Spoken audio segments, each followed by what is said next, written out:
She humiliated me in front of 200 people as part of a cruel joke. I answered by disappearing completely, without a trace. Years later, she found me and asked, "How did you do it?" I gave her 2 words. She dropped to her knees crying. "No, that's not possible." Those 2 words shattered her. My name is Michael O'Cone. I'm 42 years old, and for 2 decades I flew 747s for an international airline. My career ended overnight 18 months ago when a routine EKG showed a cardiac arrhythmia. There was no negotiating it. Aviation authorities don't make exceptions when it comes to the heart. 20 years of a perfect record meant nothing. They pulled my medical clearance. In a matter of days, I went from captain to sitting at home watching my wife climb higher and higher in the company she worked for. The company's annual gala was held in a luxury hotel in downtown Seattle. Black tie. Open bar. Over 200 employees celebrating another record-breaking year. Lauren had been pushing for weeks for me to attend. She said it would be good for my mental health, that I needed to get out, socialize, remember I still had value even if I wasn't flying anymore. She bought me a new suit, helped me straighten my bow tie, and kissed my cheek in the hotel elevator. "Relax," she said, squeezing my hand. "Everyone's been asking about you."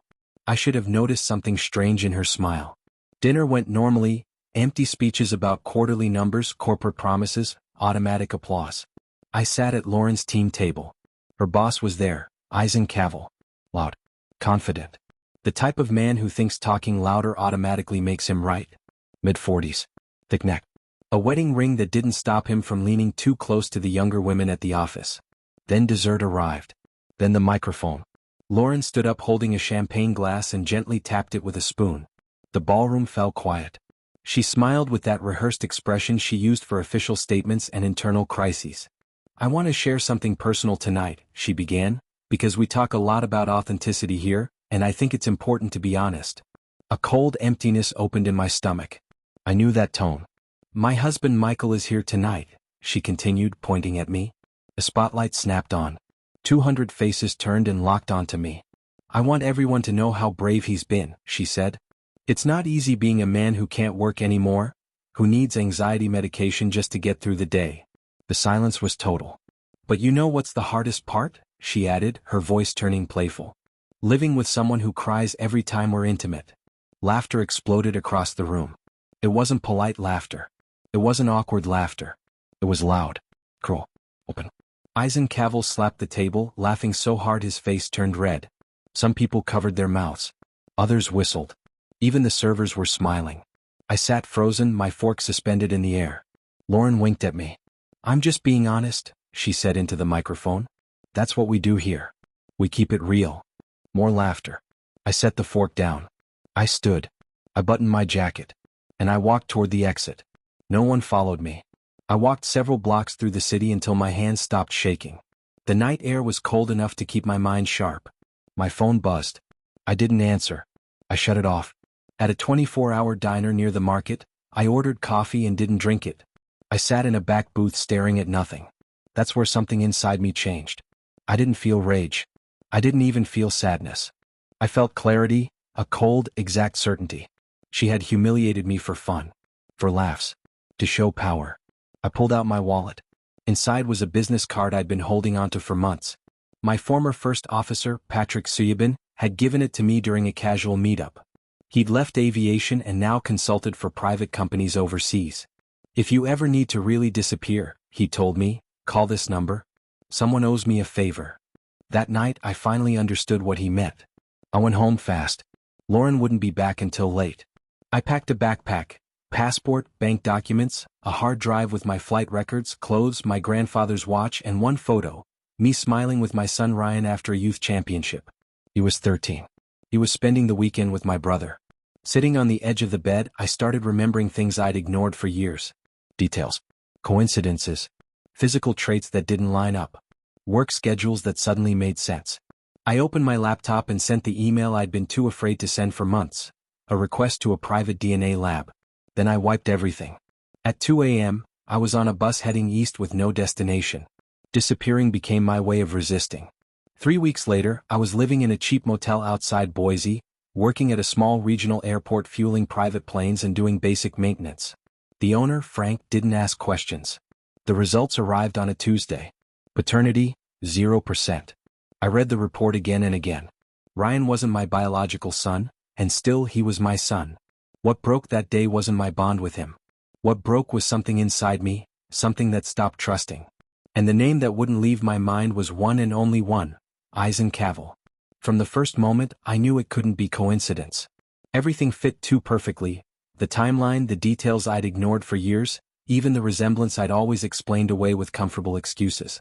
And above all, the way Cavill laughed the loudest at the gala, right when Lauren decided to humiliate me in front of over 200 people like it was entertainment. That same night, I turned on the motel room computer and opened the encrypted email account Patrick's contact had set up weeks earlier. I didn't waste time. I attached the DNA results and typed one blunt sentence.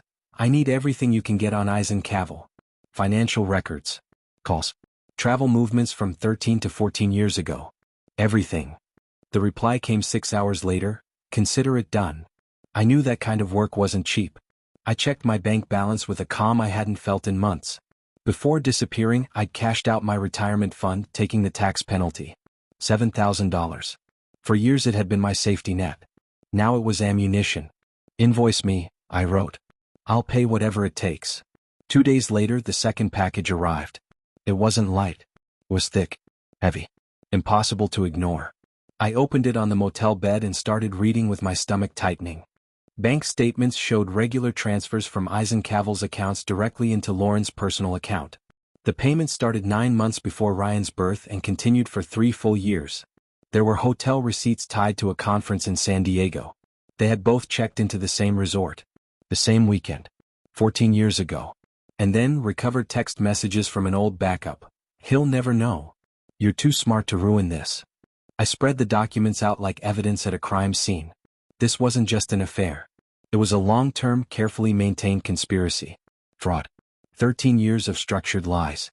I had funded everything with every paycheck while Eisen played father in the shadows and Lauren performed devoted wife for the world. The old version of me would have called a lawyer. Filed for divorce. Fought for custody in a courtroom where Lauren's polished image and her family's money would have crushed me. But I wasn't that man anymore. I picked up the disposable phone and called the number on the card. The man on the other end only identified himself as Daniel Cho. I need to disappear completely, I said. New identity. New city. Nothing traceable back to Michael O'Cone. That's expensive, he replied flatly, professional and final. I have the money, I said. And I already left. I just need to make sure I stay gone until I decide to return on my own terms. And what are those terms? I looked again at the DNA report, the bank transfers, the messages. To rebuild everything they took from me, I said. Bigger. Stronger. Untouchable. And when I remind them I exist, I added, they won't have a choice but to listen. There was a short pause. I know someone who can help with that, Daniel Cho said. He specializes in second chances, for people who actually deserve them. His name is Thomas Harrington. I felt a sharp chill. Lauren's father was a venture capitalist, officially retired for 2 years. Word is he's been funding quiet projects without his daughter knowing, Daniel continued. Your story might interest him. Why would he help someone like me? I asked. Because Thomas Harrington values integrity more than blood, Daniel said. And your wife just publicly destroyed a decent man's reputation. I closed my eyes. It was a dangerous gamble, but I'd already lost everything that mattered. The only thing left to risk was my pride. Set up the meeting, I said. Neutral place. I want to hear him out. One more thing, Daniel added. If you're going to rebuild, you'll need a name for what you're about to create. Something that means something to you. I looked at the DNA report again, at those 2 words that had collapsed my life. 2 words, I whispered. That's what I'll name everything I build. The meeting was set at a coffee shop in Spokane, Washington, neutral territory. Public, but quiet enough for an honest conversation. Thomas Harrington chose the place. I arrived an hour early and watched every entrance. He walked in exactly at 3 p.m. 67. Gray hair slicked back. Wool coat. A leather briefcase worn soft by time. He ordered black coffee and sat in a corner seat facing the door. Professional. Cautious. I recognized the posture. It was the same one I used when scanning an airport terminal for trouble. I waited 5 minutes before approaching. Mr. Harrington, I said, extending my hand. I'm Michael O'Cone. He stood and shook my hand firmly. His eyes looked tired, but sharp. Sit down, Michael, he said. We have a lot to talk about. For the first 10 minutes, we didn't mention Lauren or the gala. He asked about my career as a pilot, about what it felt like to lose my medical clearance, about my life after being grounded. I answered honestly. There was no point lying to a man who had probably already researched everything. Then he slid a folder across the table. I saw the video, he said quietly. Someone from Cascade uploaded it to the internal network. My daughter humiliating you in front of 200 people, for entertainment. I didn't touch the folder. Why are you here? I asked. Because I raised her better than that, he said, voice hard. And because I spent the last 3 weeks digging into what actually happened. I know who Eisen Cavill is. I know the truth about Ryan. My jaw tightened. I'm an investor, Michael. Due diligence is what I do. When someone behaves outside their pattern, I dig deeper. He opened the folder. Inside was everything I had already seen, and more. Medical records from Lauren's OBGYN showed Ryan was born 2 weeks early, which confirmed conception happened during that San Diego conference. Additional financial transfers. A private investigator's report confirming Lauren and Eisen had been involved for years. She's been lying to you since before Ryan was born, he said. And she's been lying to me too, using family money. He looked me dead in the eyes. I gave her 4 separate business investments to cover Eisen's gambling debts. In that moment I understood, this wasn't just the end of a lie. It was the beginning of something bigger. I don't fund lies, Michael O'Cone, Thomas said, steady and final. Not even when they come from my own blood. I leaned back slowly, letting the weight of that settle. There was no anger in his tone. No visible disappointment. What he carried was worse. A decision already made. For a few seconds the silence filled the air. I could hear the low hum of the AC and the faint traffic outside. Everything felt too normal for a conversation that I knew was about to rewrite my life. Then I asked, "What do you want from me?" He shook his head. "Nothing." A short pause. "What I want is to give you something." He folded his hands, studying me with a strange mix of evaluation and respect. A chance to start over. To rebuild, this time without interference.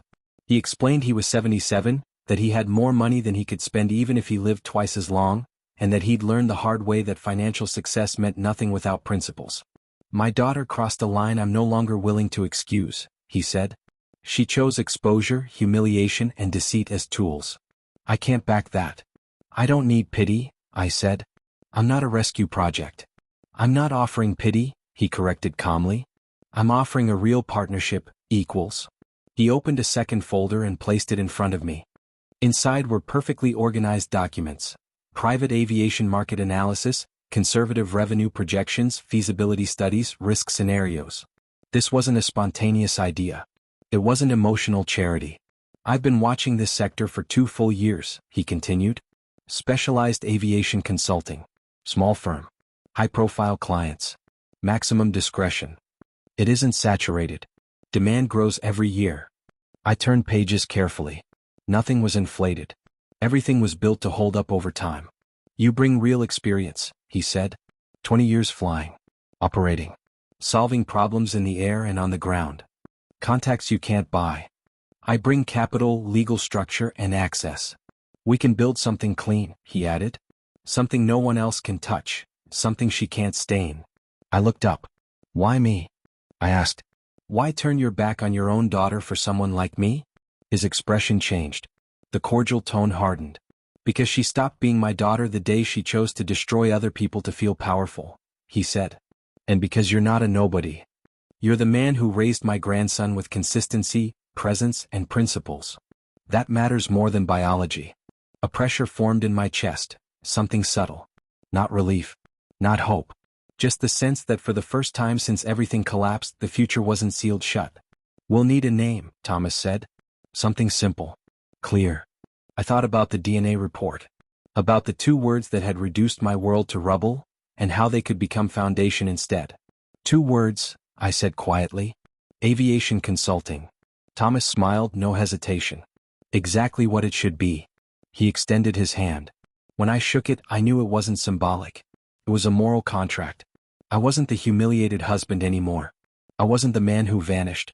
I was Michael O'Cone, a builder. Someone willing to turn silence into strategy. One condition, I said before letting go of his hand. Lauren can't know anything. Not now, Thomas agreed. Not until it's impossible to ignore. His smile widened. Son, I wouldn't have accepted any other way. 18 months after I disappeared, our aviation consulting firm operated like a name people didn't say out loud. We weren't on social media. We didn't publish articles. We didn't chase clients. They found us through private referrals, discreet recommendations, encrypted calls, high net worth individuals who needed fleet evaluations, executives who required guidance without leaving a trail, public figures who demanded total anonymity. In under 2 years, revenue approached $8 million annually.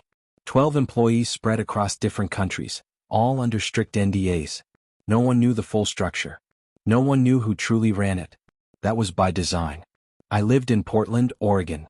I used my real name, paired with a carefully edited story. Former commercial pilot, medically grounded, now an independent consultant. No mention of Seattle. No trace of Lauren. My past became a clean narrative, assembled with precision. Until the email arrived. The subject line stopped my breathing. Dad, please read this. It was from Ryan. The account had been created that same day. It wasn't random. He knew I still monitored our old family emails. I don't know if this will reach you, he wrote. Mom says you abandoned us, that you left without looking back. But I don't believe her anymore. He told me he was 14 now. Freshman year. He made varsity as the youngest player. He said I'd be proud. Then his message shifted. He'd found financial statements in his mother's office. Regular payments from Eisencavel, dated from before he was even born. Emails she thought she'd deleted. Lies neatly hidden. I did a DNA test, he wrote. I used my birthday money. I compared it to a sample from your old toothbrush I kept. I know you're not my biological father. But you're still my dad. Those words hit one by one like altitude loss. You taught me to throw a curveball, he wrote. You stayed for every game. You read The Hobbit to me twice because you knew I loved it. I need to find you, not for Mom, not for Eisen. I need to know you're okay. I read the email 5 times. Every time it weighed heavier. I wanted to answer immediately. Tell him I never left him. Tell him I left to protect him. Tell him I was building something for his future. But answering too fast meant leaving a trail. And Lauren would follow it. So I did the hardest thing. I waited. I forwarded the email to Thomas Harrington. He called me in less than 10 minutes. What do you want to do? He asked softly. I want to include him, I said. But legally. Shielded. We analyzed everything. Ryan was 14 in Washington State. Legally, he could express a custody preference soon. And we had proof. Fraud, financial manipulation, systematic deception. She'll fight, I said. Let her, Thomas replied. You have stability. Documented income. A real company. And you've been putting child support into a protected account, he added. You didn't disappear. You protected him. For the first time since I left, I understood something with absolute clarity. Silence had done its job. And soon, very soon, it wouldn't be necessary anymore. I pictured Ryan alone at his computer, staring at the screen, waiting for a reply that might never come. The doubt. The anxiety. The quiet question that would haunt him at night. Was his father dead or did he just vanish? That image forced me to do it right. No mistakes. No impulse. Set up a secure email, I said aloud. Encrypted. Untraceable. If I was going to respond, it had to be done correctly. I took the time. Checked every detail. Nearly 3 hours passed before I finally sent the message through a completely anonymous encrypted service. Ryan, I wrote. I'm alive. I'm safe. And I never stopped being your dad. I wrote slowly, choosing every word like it could detonate if mishandled. I told him that what he had discovered, the DNA test, the emails, required real courage. The kind most adults never develop. That I was proud of him, not just for baseball, though that mattered too, but for being brave enough to search for the truth even when he knew it might hurt. I explained why I left. That staying would have destroyed him. That his mother made choices I couldn't live beside. That a legal war at that moment would have turned him into collateral damage. I told him I left to build something different. Something clean. A place he could come to when he was ready. I didn't tell him where I was. Not because I didn't trust him, but because I knew his mother would ask and Ryan was too honest to lie to her face. I promised him that when he turned 15, we could file for custody. That then he could choose where he wanted to live. That I would be waiting. I told him to keep playing baseball. To keep growing into the extraordinary young man he was becoming. And that every single day I was working to build a future where we could be a family again. I love you, son, I wrote. Biology doesn't change that. Nothing ever will. I hit send and leaned back in my chair. The first move was made. Now all that remained was patience. 6 months after Ryan's email, Lauren's world began to collapse. I didn't push it. I simply stopped shielding it. Thomas Harrington still had contacts inside Cascade Travel Group. One call to a former board member was enough for Lauren's expense reports to suddenly come under intense scrutiny. Audits, the kind no one walks away from clean. They uncovered years of inflated travel expenses, personal purchases charged to corporate cards, and suspicious payments to Eisen Cavill labeled as consulting fees. The subpoena arrived on a Wednesday. Lauren Harrington, please report to Human Resources with all documentation. She tried to explain it away. Claimed Eisen was a legitimate consultant. Said the charges were approved. HR asked for contracts. There were none. No deliverables. No reports. No legitimate records. Just payments totaling $87,000 over 3 years. On Thursday she was terminated. Effective immediately. Escorted out by security. Her corporate email was deactivated before she reached the parking lot. I didn't celebrate. It wasn't victory. It was gravity doing its job. Eisen wasn't done yet. 2 weeks after Lauren was fired, he filed a defamation lawsuit, claiming Lauren had exposed the affair to his wife and destroyed his marriage. What he didn't know was that his wife had hired her own private investigator 6 months earlier and already had everything. Eisen was cutting loose ends. Protecting himself. Throwing Lauren under the bus before she could drag him down with her. Lauren tried to defend herself on social media, talked about corporate betrayal, about being punished for honesty. No one cared. Someone reposted the gala video with a simple caption. She humiliated her husband for laughs. Now she wants justice. Public opinion doesn't forgive once you burn credibility for applause. Then came the message I had been expecting, from Ryan's encrypted account. Dad, Mom lost her job. She cries all the time. She won't explain why, but I heard her talking to Eisen. He went on. Eisen's wife had filed legal notice. DNA results confirmed Eisen was Ryan's biological father. 14 years of back child support, plus future payments until adulthood. Lauren was bankrupt. The house was entering foreclosure. She talked about moving in with her mother, but Thomas wasn't answering her calls. I know you might think she deserves this, Ryan wrote. Maybe she does. But I'm stuck in the middle. I turn 15 in 2 months. Can we file for custody then? I want to live with you, anywhere. I showed the email to Thomas. He nodded calmly. It's time. We file the petition the day he turns 15. We cited fraud, termination, financial instability. Ryan could testify. She'll fight, I said. With what? Thomas replied. She's unemployed, drowning in debt and out of allies. I thought of the woman who laughed while 200 people watched me break.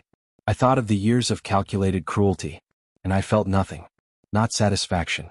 Not revenge. Just certainty. Draft the petition, I said. We file on his birthday, and we bring him home. Ryan moved in with me 3 weeks after the ruling.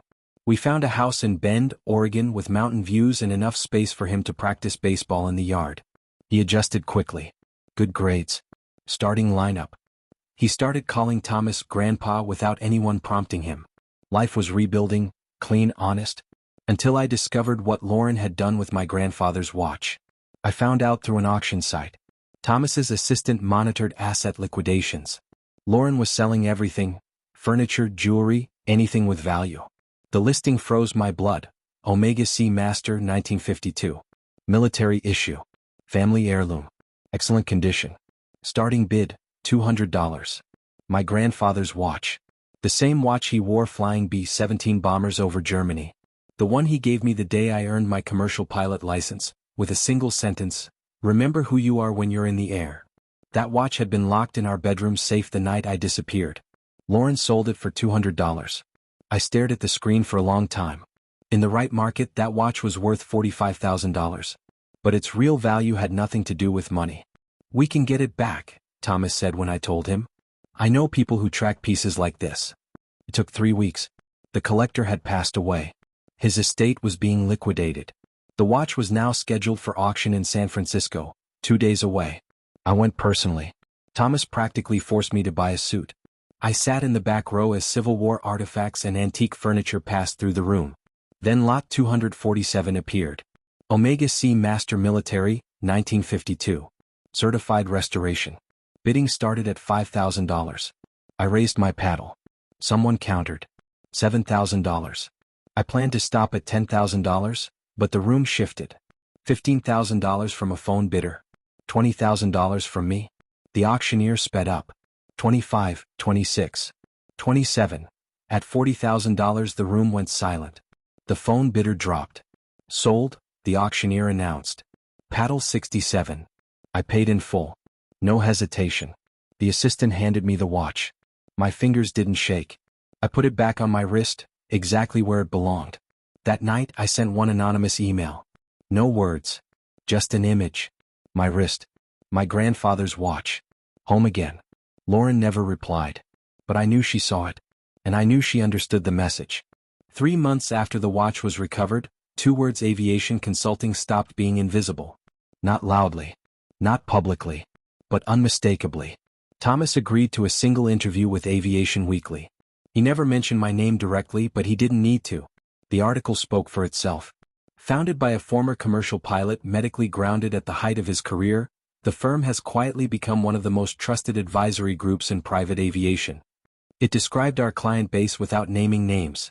Fortune 500 executives, heads of state, ultra-high net worth individuals who valued discretion above everything else. It mentioned revenue projections. It mentioned integrity. It mentioned that the founder rebuilt his life after being publicly humiliated, and chose silence instead of retaliation. Lauren would read it. I knew she would. And somewhere deep inside her, the pieces she didn't want to connect would begin to snap together. But I wasn't in a rush. Ryan was everything that mattered now. The Seattle Aviation Leadership Summit was invitation only. 200 executives, manufacturers, consultants, investors. Thomas secured us a speaking slot. At first, I hesitated. You've been invisible long enough, he told me. It's time they see what you built, and who built it. I agreed for one reason only. Ryan deserved to see his father respected for something real. Ryan came with me. He was 16 now. Taller than me. Shoulders broader. Same dark hair as his mother, but his posture, his steadiness that came from somewhere else. He sat in the front row. I spoke about crisis management in private aviation. About decision-making under pressure. About rebuilding trust after catastrophic failure. The applause wasn't polite. It was sincere. 3 people asked for business cards. 1 offered a consulting contract on the spot. And then I saw her. Lauren stood near the exit. Her blazer looked worn. Her hair shorter, uneven. She seemed smaller somehow, like someone whose gravity had been stripped away. Our eyes met. Recognition. Something close to fear. I excused myself and walked toward her, slowly, deliberately. I wanted her to see me coming. She didn't run. She froze. Michael, she said when I stopped in front of her. I didn't know you'd be here. Why are you here? I asked calmly. I work registration part-time, she said looking down. I needed the money. I heard about 2 Words, she added. I didn't know it was you until I saw you speak. Now you know, I replied. Her eyes flicked to Ryan in the front row, laughing quietly with another attendee. He looks happy. He is. She swallowed. I wanted to reach out after the custody hearing, she said. My lawyer told me not to. Your lawyer was smart. She nodded, lips pressed tight. I deserve that. What I did at the gala was cruel. I was trying to impress Eisen. I thought being bold would help my promotion. I didn't think about what it would do to you. You didn't think about a lot of things. Silence. Then she asked the question. How did you do it? Lose everything, and build this? I looked at her carefully. At the woman who laughed while I broke. Who lied about my son for 13 years.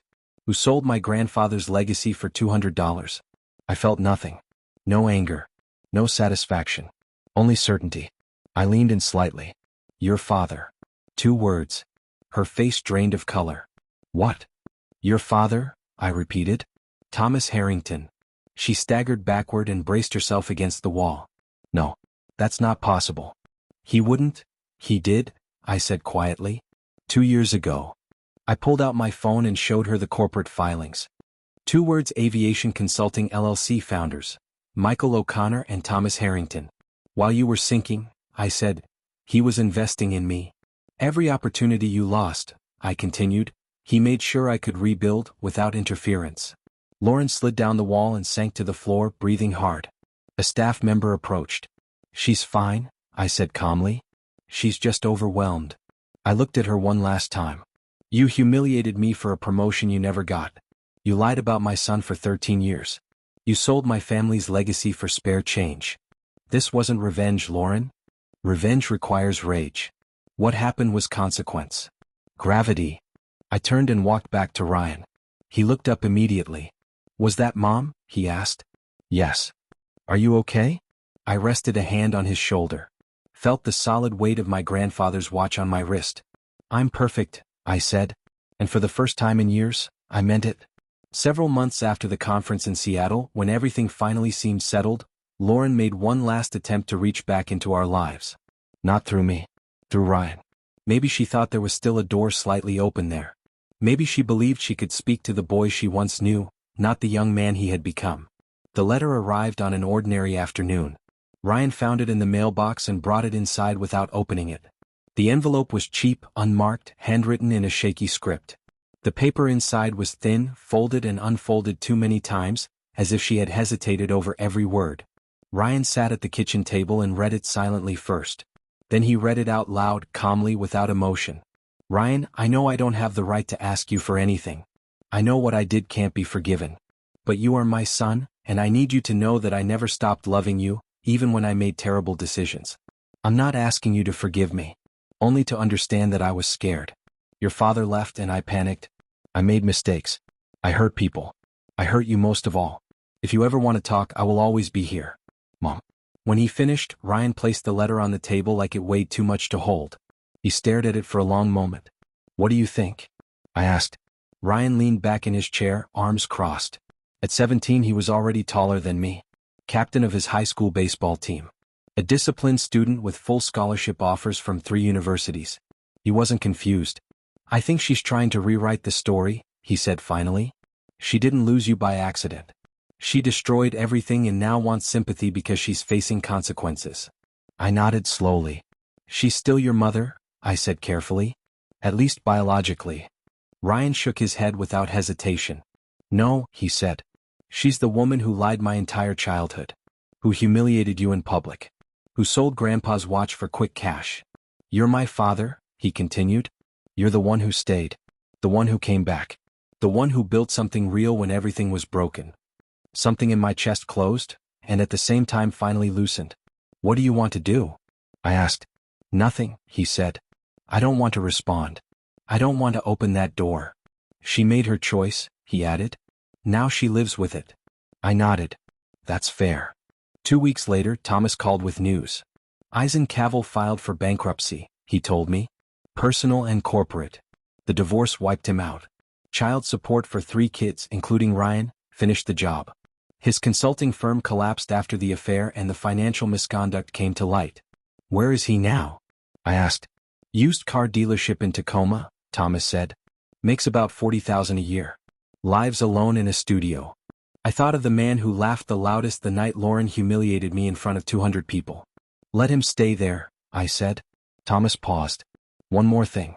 Lauren has been trying to contact me. Emails. Calls. She wants a meeting.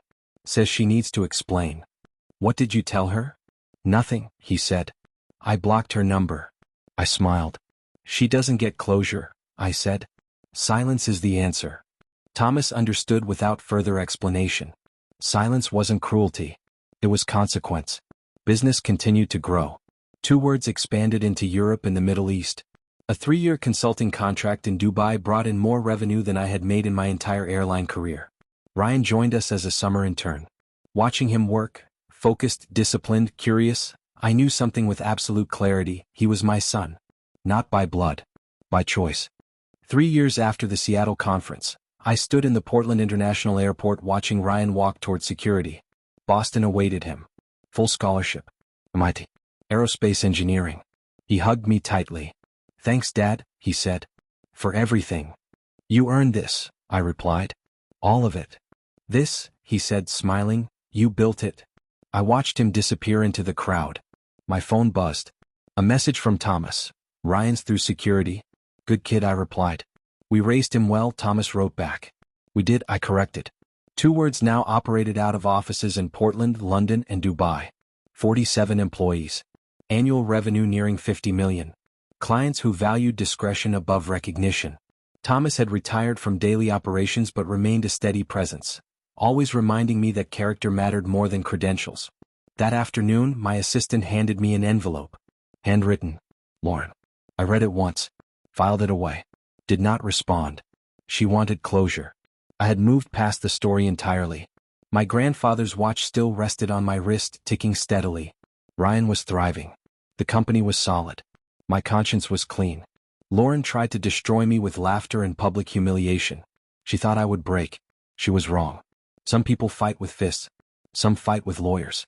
I fought with silence, patience, and building something so solid that when I finally spoke, I only needed 2 words. And they were enough.